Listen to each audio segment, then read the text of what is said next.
Hello friends, नमस्ते and welcome back to my channel Bariwal Rashmi. आज जो वीडियो लेकर आई हूँ बहुत ही इफेक्टिव और प्रैक्टिकल वीडियो लेकर आई हूँ। कुछ हैक्स आप लोगों के साथ शेयर कर रही हूँ अपने घर को कैसे हम नीट एंड क्लीन रख सकते हैं। तो फ्रेंड्स, जब हम गैस को साफ करते हैं तो गैस की जो एसेसरीज होती है, डेली ये हैबिट अपने अंदर इंक्लूड कर लीजिए। जैसे ही हमने बर्तन साफ करे हैं, तुरंत ही गैस के स्टैंड को, गैस की एसेसरीज को भी साफ करना है। इन छोटी छोटी हैबिट से आप अपनी किचन को काफ़ी हद तक साफ रख पाएंगे।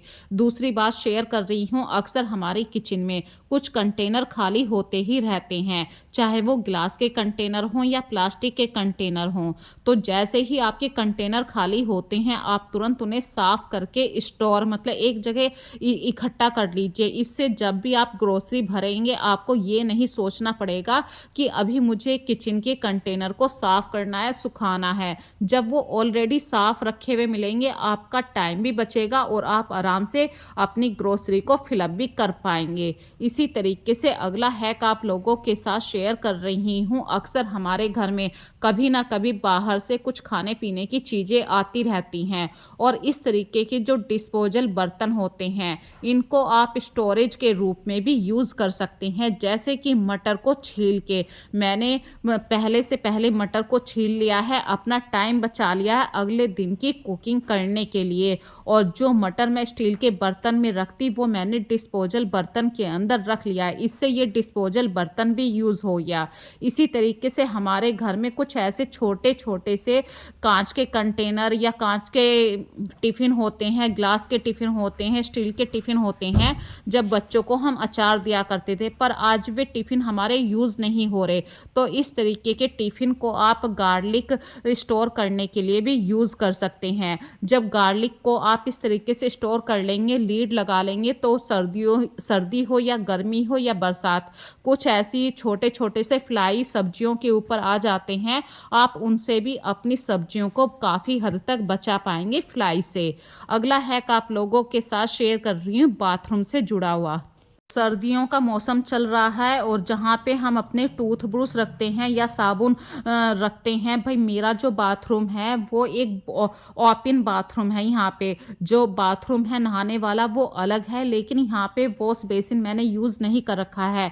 ऐसे ही एक स्टील का स्टैंड लगा रखा है, तो मैं तीसरे या चौथे दिन इस स्टील के स्टैंड को ज़रूर साफ़ करती हूँ। और यहाँ पे टूथब्रश रखती हूँ। ये एक ओपन एरिया है। ओपन एरिया को ज़्यादा साफ सफाई की ज़रूरत होती है, क्योंकि बाहर से डस्ट भी ऊपर से गिरती रहती है। तो यहाँ पे फ्रेंड्स, सर्दियों में मैं अपने बच्चों के टूथब्रश, अपना टूथब्रश यहीं रखती हूँ। इससे क्या होता है कि बिल्कुल हमारे टूथब्रश के अंदर नमी नहीं आती है। जहाँ पे नमी होती है वहाँ पे बैक्टीरिया जल्दी पनपता है।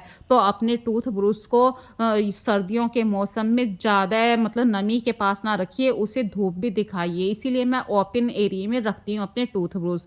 इसी तरीके से कुछ ना कुछ कंटेनर हमारे घर में खाली होते ही रहते हैं, और जब भी मैं अपने घर में कपड़े धोने वाला सरफ यूज़ करती हूँ, इस तरीके के कंटेनर में फिलअप कर लेती हूँ। यहाँ पे दो जो सरफ पैकेट मैं एक साथ यूज़ कर रही हूँ, इसका रीज़न ये है, दोनों सरफ की क्वालिटी अलग अलग है और कपड़ों के अंदर कुछ ना कुछ स्टेन लगे रहते हैं। तो दोनों सरफ की थोड़ी थोड़ी क्वांटिटी एक ही साथ मैं कपड़े धोने के लिए यूज़ कर लेती हूँ। दूसरा बात मैं यहाँ पे बता रही हूँ, जो हमारे खाली पैकेट होते हैं उनके अंदर काफ़ी हद तक कुछ कण सरफ के बच जाते हैं। तो उस खाली पैकेट के अंदर आप थोड़ा सा पानी डाल के उस पानी को, सरफ वाले पानी को कपड़े धोने के लिए यूज़ कर सकते हैं। अब जो खाली पैकेट के अंदर हमारा थोड़ा बहुत सरफ था, वो भी हमारा यूज़ हो गया और थोड़ा सा सरफ हमने अलग से डाल दिया। इस तरीके से वो खाली पैकेट के अंदर जितना भी सरफ था हमारा यूज़ हो गया। अच्छा, कपड़ों में से अच्छी सी स्मेल आए, सर्दियों में थोड़े से कपड़ों के अंदर नमी बनी रहती है, तो सुगंध बनी रहे, तो आप इसके लिए कंफर्ट नाम का एक फैब्रिक आता है, उसको यूज़ कर सकते हैं। यहाँ पे देखिए, टूथब्रश वाला जो स्टैंड है, जो सेक्शन है वो अलग है, और कपड़े धोने वाला जो सेक्शन है वो मैंने अलग कर रखा है। इस तरीके से ये मेरा घर का लॉन्ड्री वाला जो एरिया है वो एक अलग सेक्शन में है। वॉश बेसिन मैंने यहाँ पे यूज़ नहीं कर रखा है। इसी तरीके से फ्रेंड्स, बारिश के दिनों में या सर्दियों में बहुत ज़्यादा हमारे घर में कपड़ों की धुलाई होती रहती है और ज़्यादा कपड़ों को हम कहाँ पे डालें। जो हमारे घर में कुछ पुराने लोवर होते हैं उनके अंदर की जो डोरी होती है, उस डोरी को आप कपड़े सुखाने के लिए भी यूज़ कर सकते हैं। तो सर्दियों में अब बिल्कुल भी घबराने वाली बात नहीं है। आपको ग्रिल पे, दीवार पे कपड़े डालने की बिल्कुल टेंशन ख़त्म है। जो हमारे घर में पुरानी डोरियाँ होती हैं, उनको आप कपड़े सुखाने के लिए आराम से यूज़ कर सकते हैं। ये काफ़ी मजबूत डोरियाँ होती हैं और सर्दियों में 1 दिन के अंदर कपड़े कभी नहीं सूखते हैं। इसके लिए आपको 2 या 3 दिन का टाइम लगता ही है।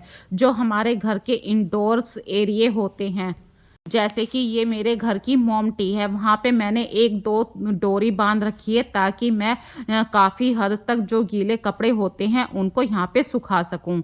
इसी तरीके से फ्रेंड्स देखिए, सर्दियों में कुछ काम को यदि आप टाइम बचाना चाहते हैं, उन्हें जब भी आपको फुर्सत हो आप उन चीज़ों को कर लीजिए। जैसे कि जब भी फुर्सत होती है मैं गार्लिक को पील करके रख लेती हूँ, लेकिन छोटी छोटी सी चीज़ों के लिए जब आप उन्हें ग्राइंड करते हैं, कूटा करते हैं, तो आप मिक्सी का यूज़ करते हैं। ऐसी जगह आप मिक्सी का यूज़ ना करके जो अदरक कूटने वाली कूटनी होती है, उसके अंदर आप लहसुन को, अदरक को कूट सकते हैं।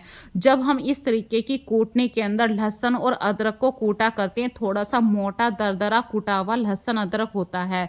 जब हम इस पेस्ट से अपने सब्जी में तड़का देते हैं तो एक अलग ही फ्लेवर होता है, क्योंकि जो मिक्सी का पिसा हुआ अदरक लहसुन का पेस्ट होता है वो बहुत ज़्यादा बारीक होता है और जो कूटने के अंदर हम लहसुन अदरक का पेस्ट कूटा करते हैं वो थोड़ा सा मोटा दरदरा होता है। उस सब्जी में अलग ही फ्लेवर आता है। अगली बात मैं यहाँ पे शेयर कर रही हूँ, देखिए सर्दियों का मौसम है। सर्दियों के मौसम में अक्सर आपको अपने बेड के साइड में जो आप स्टैंड लगाते हैं, कॉर्नर में कोई भी स्टूल लगाते हैं, उस स्टूल का कवर आपको डेली ही चेंज करना चाहिए, क्योंकि वहाँ पे आप अपने रात में सोने वाले कपड़े भी कभी कभी रख देते हैं। इसी तरीके से बेड के हेड सेक्शन पे भी रात में जैसे आपने कोई क्रीम, बॉडी लोशन यूज़ किया है, चश्मों का यूज़ किया है, वो आप बेड के हेड सेक्शन पे रख देते हैं। तो फ्रेंड्स उन चीज़ों को आप किसी ऐसे खाली कंटेनर के अंदर रख सकते हैं ताकि बेड का जो हेड सेक्शन है वो खाली रहे, क्योंकि चीज़ें इधर उधर पड़ी रहती हैं, उनकी वजह से आपका घर और भी ज़्यादा डिस्टर्ब दिखाई देता है, फैला हुआ दिखाई देता है। तो चीज़ों को स्टोर करके आप किसी खाली कंटेनर के अंदर रख सकते हैं। और बारिश के दिनों में तो आपको कोशिश करनी चाहिए कि दूसरे दिन ज़रूर बेडशीट को साफ़ कर दीजिए, क्योंकि रात के वक्त में जो साफ़ बिस्तर के ऊपर नींद आती है वो अलग ही नींद का एहसास होता है। और अक्सर हमारे बच्चे गीले पाँव लेके बारिश के दिनों में, भले ही आप अपने घर में बच्चों को कितना भी समझा लीजिए, वो नंगे पैर बेडशीट के ऊपर आ ही जाते हैं और जिसकी वजह से बेडशीट में नमी की मात्रा काफ़ी हो जाती है। फिर वो बेडशीट पर बैठते हुए वो बेडशीट भी काफ़ी मतलब ऐसे ठंडी सी लगती है, तो ठंडी और भी ज़्यादा बढ़ जाती है। तो आप कोशिश कीजिए दूसरे या तीसरे दिन बेडशीट को ज़रूर चेंज कर दीजिए। और जो आपके घर में आप रज़ाई यूज़ करते हैं, भाई आज तो बारिश हो रही है लेकिन अगले दिन यदि हल्की सी भी हवा चल रही है तो आप उस रज़ाई को हवा में ज़रूर सुखा दीजिए, भले ही धूप नहीं निकल रही। उससे क्या होती है, जो हल्की सी बैड स्मेल होती है, स्मेल बिस्तर के अंदर से आने लगती है, वो स्मेल निकल जाती है। और घर के अंदर कर्टेन्स का यूज़ ज़रूर करना चाहिए। कर्टेन से आपके घर का अलग ही लुक आता है, कर्टेन से चीज़ें ज़्यादा सुंदर दिखाई देती हैं।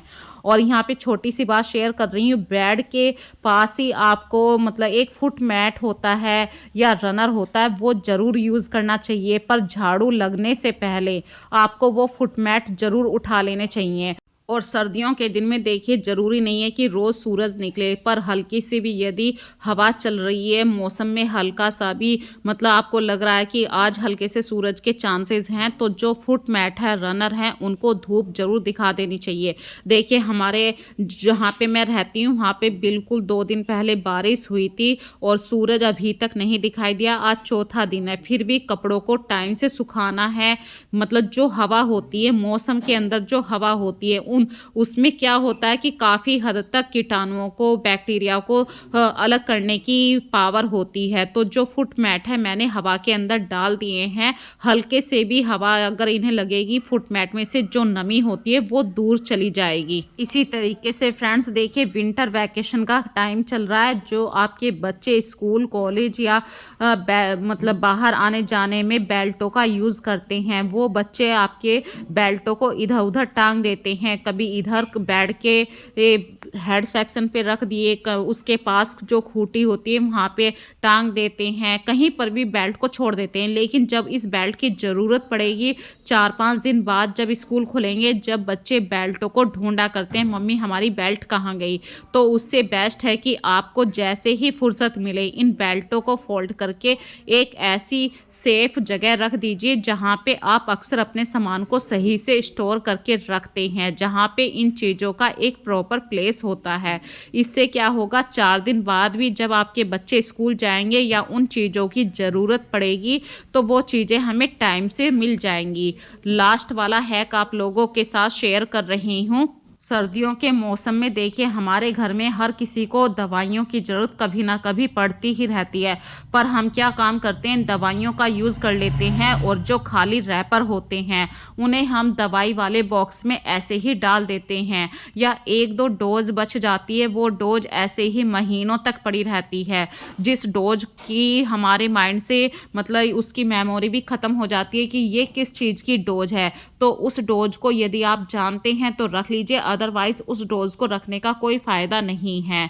और जो खाली रैपर होते हैं दवाइयों के, उन्हें बिना बात के दवाई वाले बॉक्स में मत रखिए, क्योंकि इन चीज़ों से ही आपके घर में क्लटर भर जाता है। तो अपने घर को साफ़ सुथरा रखना चाहते हैं तो इन चीज़ों को जल्द से जल्द खाली कर दीजिए। तो फ्रेंड्स, आज की वीडियो में बस इतना ही, छोटी-छोटी सी बातें आप लोगों के साथ शेयर करी हैं। यदि आज की वीडियो आप लोगों को पसंद आती है तो इस वीडियो को ज़्यादा से ज़्यादा लाइक कीजिए, शेयर कीजिए और प्यारे-प्यारे कमेंट ज़रूर किया कीजिए, क्योंकि जब तक आप लोग कमेंट नहीं करते हैं, मुझे अगली वीडियो का मोटिवेशन नहीं मिलता है। मैं नहीं सोच पाती हूँ कि अगली वीडियो किस हिसाब से डाली जाए।